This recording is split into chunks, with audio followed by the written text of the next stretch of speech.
Welcome, everyone, to Cosmos' first Deities and Demons full moon celebration.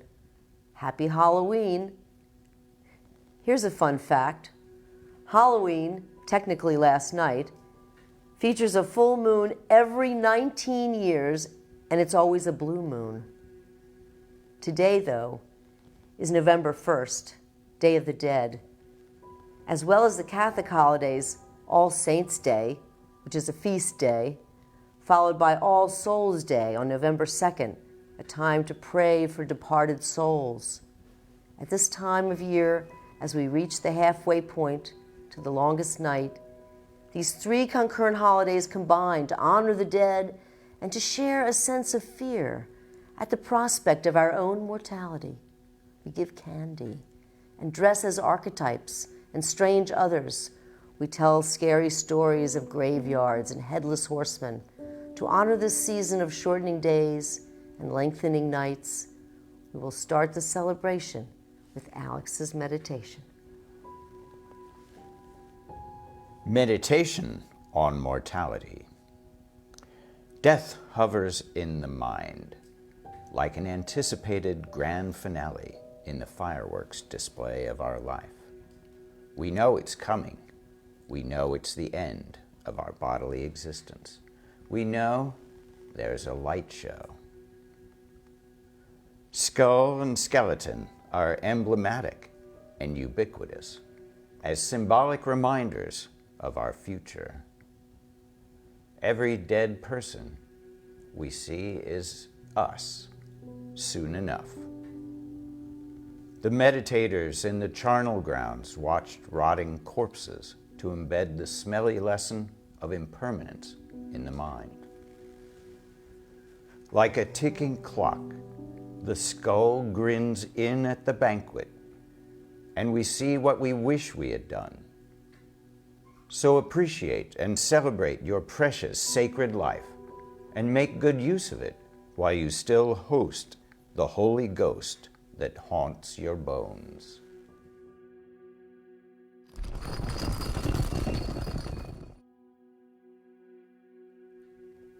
An early recorded history of death rituals was left by ancient Egyptians who followed strict funerary practices to prepare the departed for the afterlife.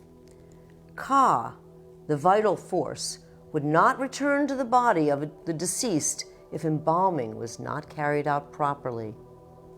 Without embalming, the body would decay and become unrecognizable, rendering the afterlife unattainable, and damnation, a place of chaos, fire, and struggle, would be the eternal fate of the soul.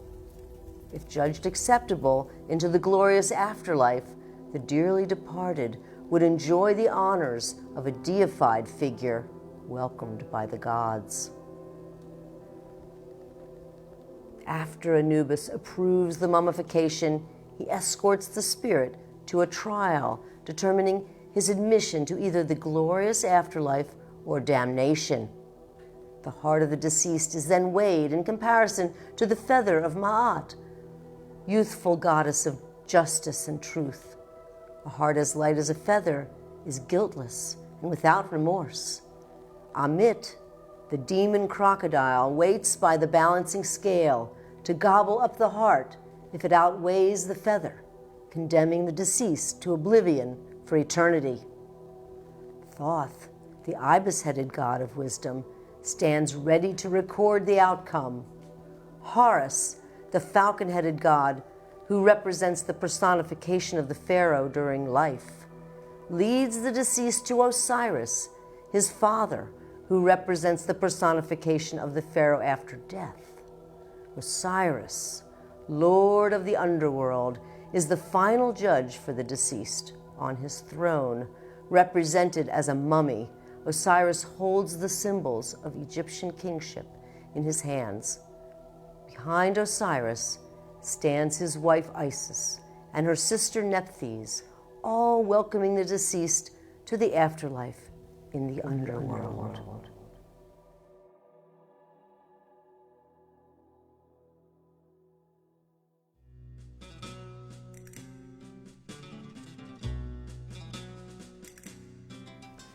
Dia de los Muertos has long been a Mexican national holiday associated with the Catholic observances of All Saints' Day and All Souls' Day.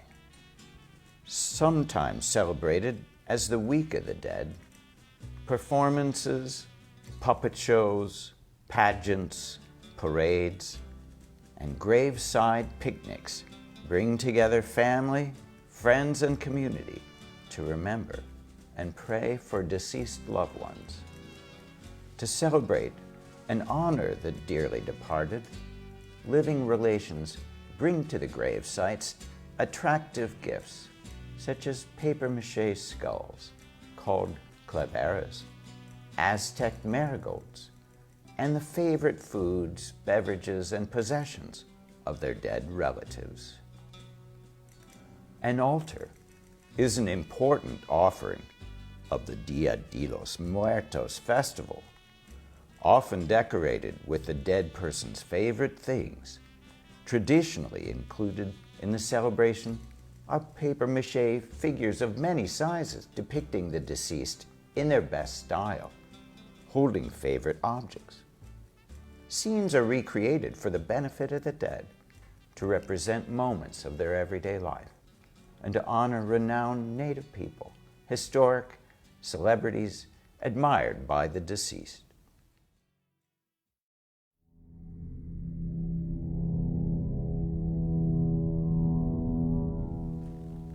The Legend of Sleepy Hollow is a traditional Halloween tale set in the New York countryside in the Hudson Valley where we are right now. In a secluded glen renowned for its ghosts and haunting atmosphere, the most infamous specter in the hollow was the Headless Horseman, supposedly the ghost of a Hessian trooper whose head had been shot off by a stray cannonball during some nameless battle of the Revolution, and who rides forth to the scene of battle in nightly quest of his head. Set in the 1700s, the tale tells of Ichabod Crane, a lean and lanky and extremely superstitious schoolmaster from Connecticut, who competes with Brom Bones Van Brunt, the town rowdy, for the hand of Katrina Van Tassel, the 18-year-old daughter and only child of wealthy farmer Baltus Van Tassel. Ichabod Crane, an outsider, sees marriage to Katrina as a path to Van Tassel's extravagant wealth. Bones, the local hero, plays a series of pranks on the superstitious schoolmaster to force Ichabod into a physical showdown and settle the suitors' triangle, but to no avail. The tension between Ichabod, Brom, and Katrina came to a head on a placid autumn night. At the harvest party, held at the Van Tassel's homestead, the ambitious Ichabod attends the party, partakes in the feast, and listens to ghostly legends told by Brom Bones. Seeing Brom perform, Ichabod's mind becomes set on asking Katrina for her hand in marriage as soon as the other guests have gone. But his intentions are thwarted. Failing to win Katrina's hand, Ichabod retreats, heavy-hearted and crestfallen. Riding through the woods to his lodgings, he anxiously passes several notorious haunted spots that were just vividly described by his rival at the harvest party. At a crossroad in a menacing swamp, Ichabod encounters a cloaked rider of great size and eerie silence. Terrified, the teacher sees the rider's head is not on his shoulders, but on his saddle. In a frenzied race to the bridge next to the cemetery, the Headless Horseman vanished into a flash of fire and brimstone. Ichabod gallops away for his life. To Crane's horror, he encounters ahead of him the Headless Horseman, whose horse rears up as the rider hurls its severed head directly at Ichabod. The schoolmaster attempts to dodge, but the missile strikes his head, sending him tumbling in a dead faint headlong into the dust. Well, the following morning, Ichabod had mysteriously disappeared from the area. Katrina later married Brom Bones, who always struck a knowing look whenever Ichabod's story was told. Indeed, the only evidence of the schoolmaster's flight was his discarded hat, lying next to a mysterious shattered pumpkin in the road near the bridge. Some said Ichabod returned to Connecticut and married a wealthy heiress, but old Dutch wives speculated that Ichabod was spirited away by supernatural means.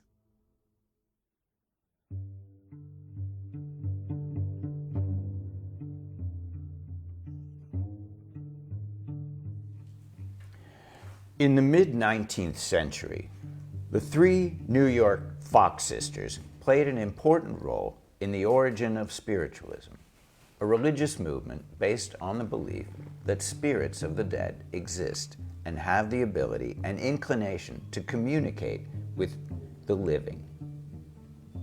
Kate and Maggie Fox conducted seances to contact the spiritual entity who answered questions with rapping sounds.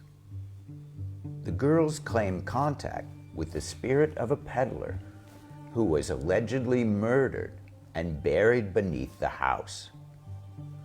A skeleton later found in the basement seemed to confirm this, and the Fox girls became instant celebrities. They demonstrated their communication with the spirit through taps and knocks, automatic writing, and later even channeling voice communication as the spirit took control of one of the girls. Their older sister, Leah, took charge of the younger two and managed their successful careers as mediums for many years.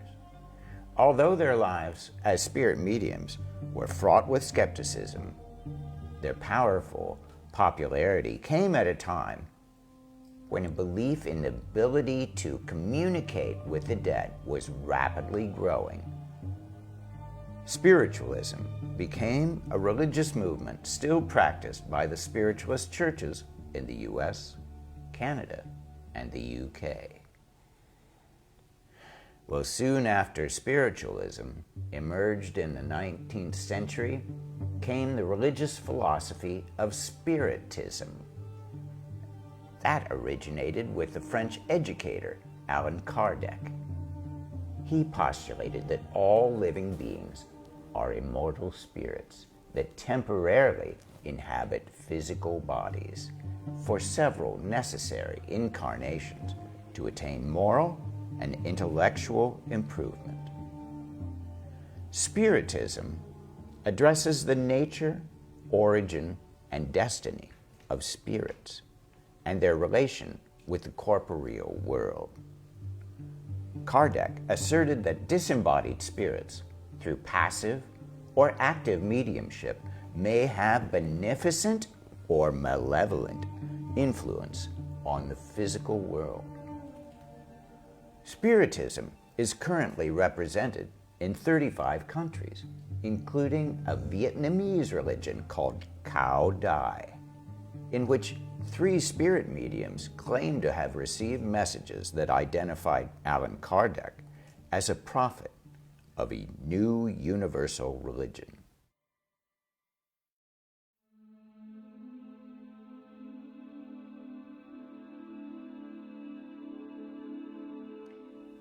Raymond Moody's 1975 book, Life After Life, reported on more than 100 case studies of survivors of clinical death.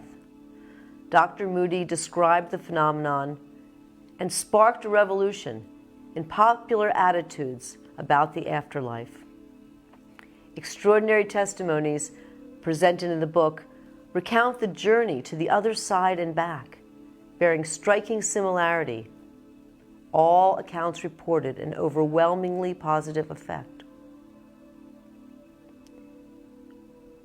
The stages of the near-death experience can be summarized as, number 1, a sense of peace. Number 2, consciousness separates from body. Number 3, entering a tunnel of darkness. 4, seeing the light, meeting beings of light. 5, entering the light, feelings of unconditional love. 6, past life review. 7, returning to the body spiritually reborn without fear of death.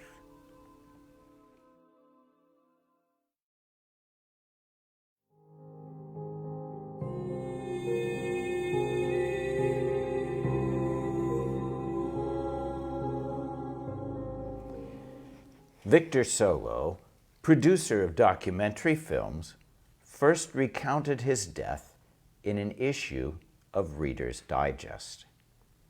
At age 66, Solo collapsed of a heart attack while driving his car in Port Chester, New York. For the next 23 minutes, before his body was jolted by electric paddles, Solo had no measurable pulse, no heart activity, and no vital signs. This is his account of the experience. For me, the moment of transition from life to death was easy. There was no time for fear, pain, or thought, no chance to see my whole life before me. It lasted a brief instant. I was moving at high speed toward a net of great luminosity. The strands and knots where the luminous lines intersected were vibrating with a tremendous cold energy. The grid appeared as a barrier that would prevent further travel. I did not want to move through the grid. For a brief moment, my speed appeared to slow down, and then I was in the grid. The instant I made contact with it, the vibrant luminosity increased to a blinding intensity, which drained, absorbed, and transformed me at the same time. The grid was like a transformer, an energy converter, transporting me through form and into formlessness, beyond time and space, not in a place, nor even in a dimension, but rather in a condition of being. This new I was a distilled essence of the I that I knew. Something vaguely familiar that I had always known, buried under a superstructure of personal fears, hopes, wants, and needs. This I had no connection to ego. It was final, unchangeable, indivisible, indestructible, pure spirit. As unique as a fingerprint, I was at the same time part of some infinite, harmonious, and ordered whole. I had been there before. The condition I was experiencing was pervaded by a sense of great stillness and deep quiet. Yet there was also a sense of something momentous about to be revealed, a further change. But there's nothing further to tell except of my sudden return to the operating table.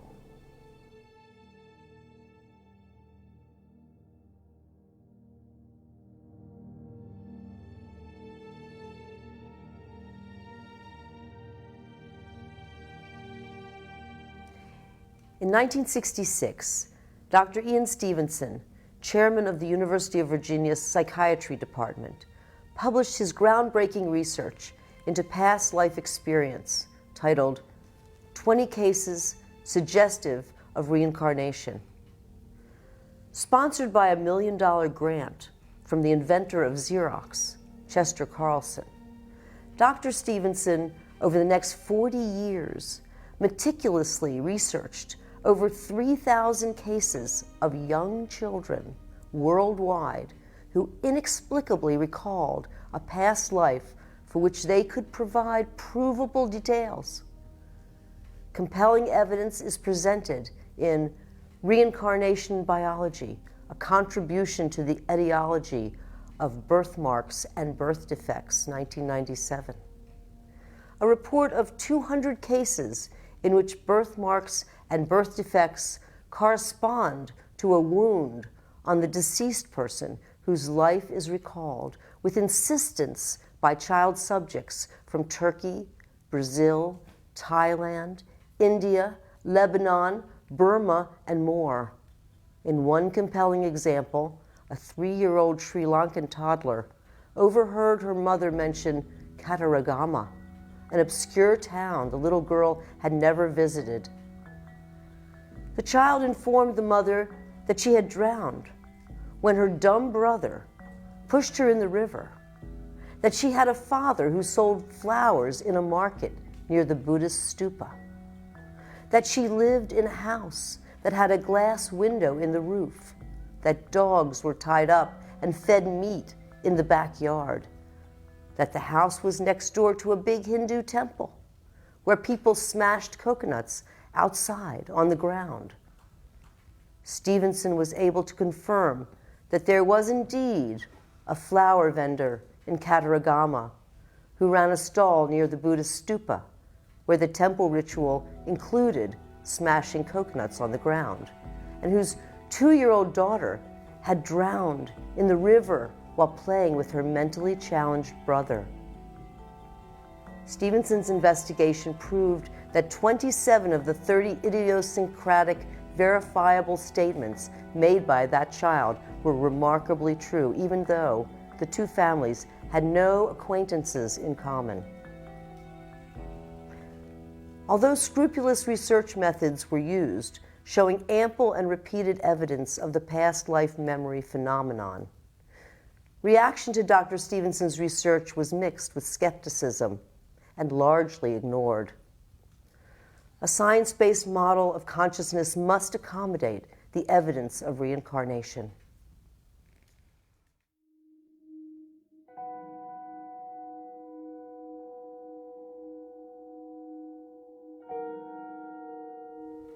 Buddha considered the lessons of impermanence and death to be our greatest teachers and proposed 5 remembrances: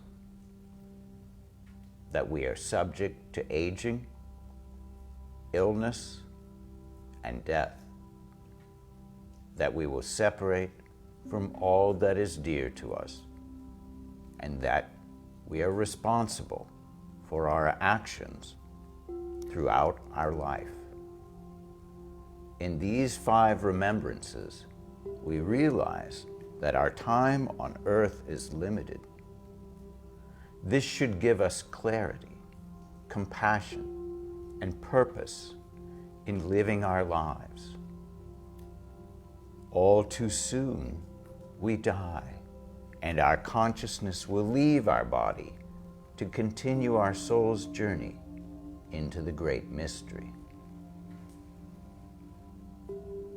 Tibetan Buddhism describes the body's experience of dying as the dissolution of the elements. The mind, a subtle energetic essence of the elements, leaves the body. An adept practitioner can feel each of the elements dissolving, one into the other. Number 1, the earth dissolves into water. Mind begins to separate from the body. The dying person experiences a feeling of powerlessness and deep heaviness that feels like sinking. Number 2, water dissolves into fire. Initially, there's a feeling of drowning that's quickly replaced by dehydration, heat, and thirst. The dying person may likely withdraw and lose interest in worldly affairs. Number 3, fire dissolves into wind. An initial feeling of being consumed by fire is replaced by a feeling of being very cold. digestion and respiration weaken. Number 4, wind dissolves into space. Respiration becomes slow and rattled. A profound silence envelops the dying. According to Western medicine, death has occurred. The dying person is no longer aware of external forces. Visions arise with the opportunity to enter the luminous bardo, a state of existence intermediate between two lives on earth. After death, over a 49-day period, Tibetan Buddhists ritually read the Tibetan Book of the Dead out loud to the consciousness of the recently departed. The text urges the deceased to look for and move toward the brightest, clearest light. Over the following weeks, visions of peaceful and wrathful spiritual beings guide the consciousness of the dead to its rebirth. By the 49th day, the soul transmigrates into a newly selected life. By facing the mystery of death, may we live more fully.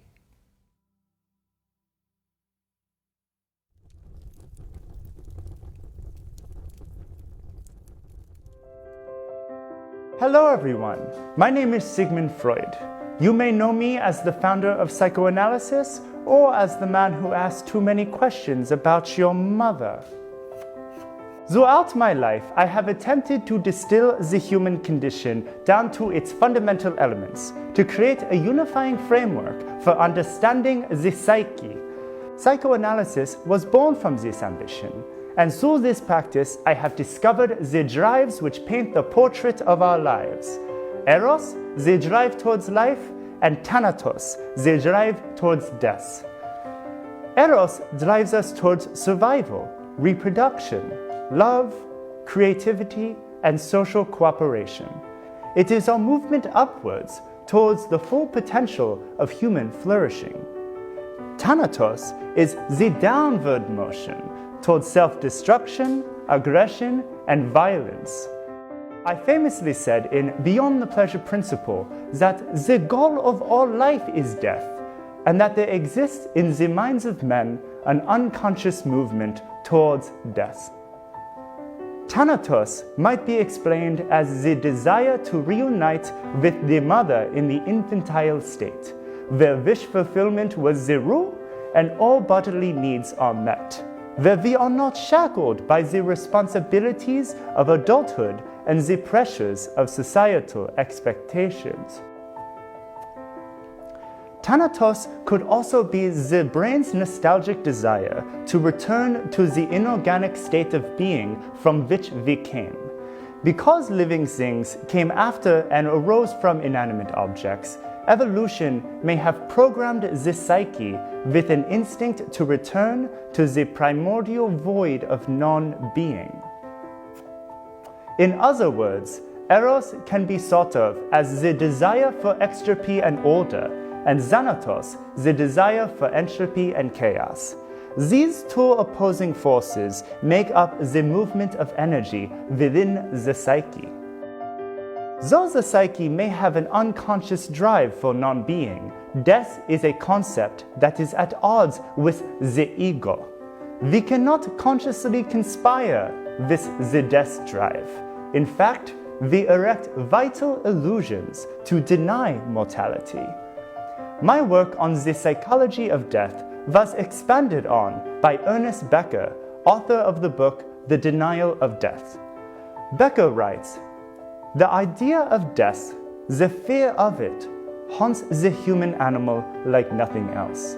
It is a mainspring of human activity, activity designed largely to avoid the fatality of death, to overcome it by denying in some way that it is the final destiny for men. In other words, Death is a problem which we need to solve. Becker poses 3 solutions to the problem of death, 3 modes of death transcendence. The first is the religious solution. Religion is a human universal, found in all cultures throughout the world, and provides us with a means to have a relationship with divine reality. Our ego is afraid of death because when we die, it dies. But if we transcend the ego and identify with God, we can see our physical death as a transformation rather than a punctuation. The second is the romantic solution, where we turn our lovers into gods and identify with their divinity. Our love object becomes divine perfection, and we raise ourselves to that perfection by joining our destiny to it. When we gaze into the eyes of our lover, we feel, if only for a moment, immortal. A lover's union also creates this space for new life to be born, which is a biological means of denying death. We live on through the life we create. That brings me to the creative solution, where we attempt to become immortal through the creation of things that will live on after our death. In this view, each work of art is an immortality project, promising eternal life through the survival of creative works. Though the attempt to deny death may lead us into acts of creation, love, service to God, it is important to not allow the fear of death to become pathological and oppressive. Ram Dass, who I began to speak with in heaven over the past year, has taught me that it is also possible to grow from the contemplation of death. Mr. Das taught me that allowing death to be intensely present enriches both the preciousness of each moment and our detachment from it. It is important that we are not so afraid of dying that we are willing to give up living. And with that, happy deities and demons, everyone. Say hi to your mother for me.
This season, we recall the lives of too many Americans and planetary citizens who have been stricken with the pandemic. Too many have endured the loss of loved ones. So many innocent people and animals have suffered this year through devastating wildfires and floods. On the full moon, as on the Day of the Dead, we remember our loved ones who have transitioned to the spirit world and invite their memory into this ceremony to honor them. To make their memory more alive for you, speak their name into the space as we offer this recitation.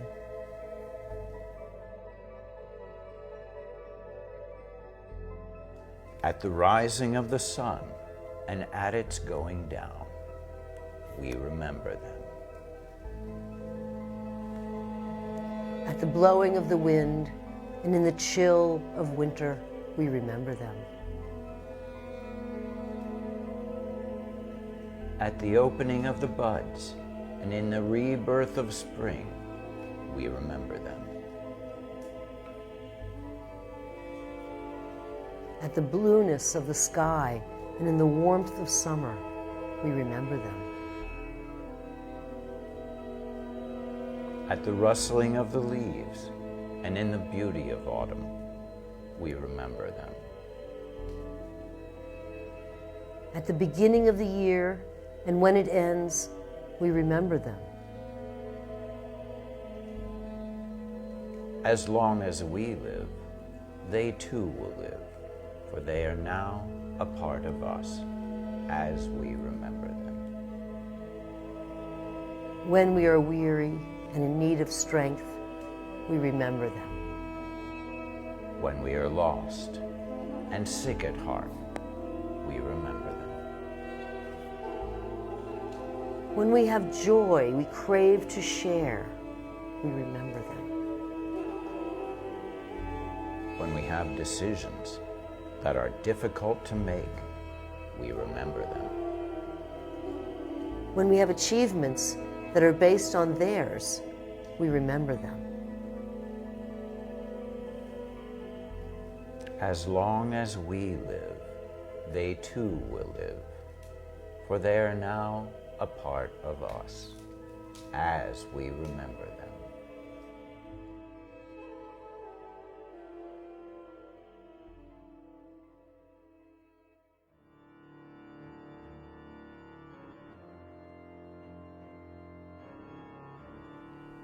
When witches go riding and black cats are seen, the moon laughs and whispers, ah, ah, ah, happy Halloween.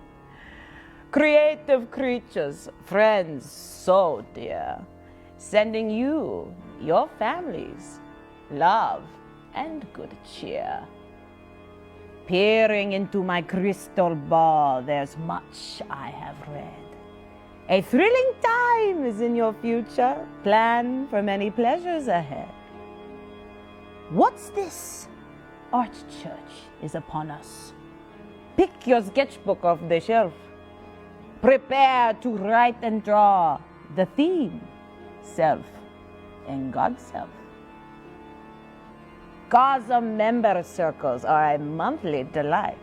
Enjoy a virtual tour through Entheon.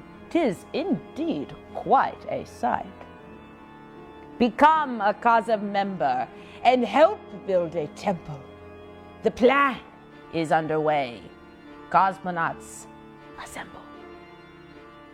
The November full moon ceremony is sure to shine bright, featuring cosmic performances, wisdom, and insight. You must tune in live from YouTube. Perhaps get a friend and spark up a tube. With prayers and blessings from the great source above, we leave you with a dedication to love. COSM is made possible thanks to supporters like you. Humble vows and blessings. May all your dreams come true.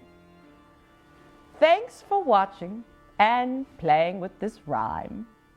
Take care, spooky souls. See you next time.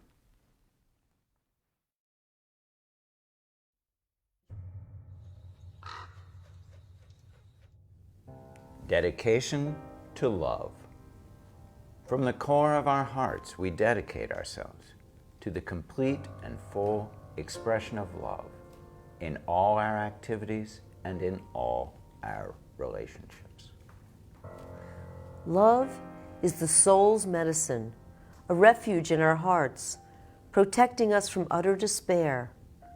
Finding compassion in the eyes of the beloved and the stranger gives us the courage to endure. May love sensitize us with care and wisdom. May love help heal the sickness and wounds of life. May love enable us to forgive and accept ourselves. May love enable us to forgive and accept each other. May love help us overcome our cruelty and bitterness, our greed and jealousy, our ignorance and delusion. May love rule our hearts and minds, directing us to reach out, doing our best to benefit others, to heal suffering, to give gifts, to create beauty in the infinite network that is our world. A heart of loving kindness pours creative grace into the world to alleviate pain and mend the heart net. To the healing art of love, we dedicate ourselves. To all Americans, please vote for honest, intelligent, scientifically guided leadership to take action concerning the pandemic and our endangered environment. May we all live in peace and protect the web of life to bring balance into our sacred world. And may any merit generated by this gathering be offered to the benefit and liberation of all beings. Happy full moon, happy day of the dead.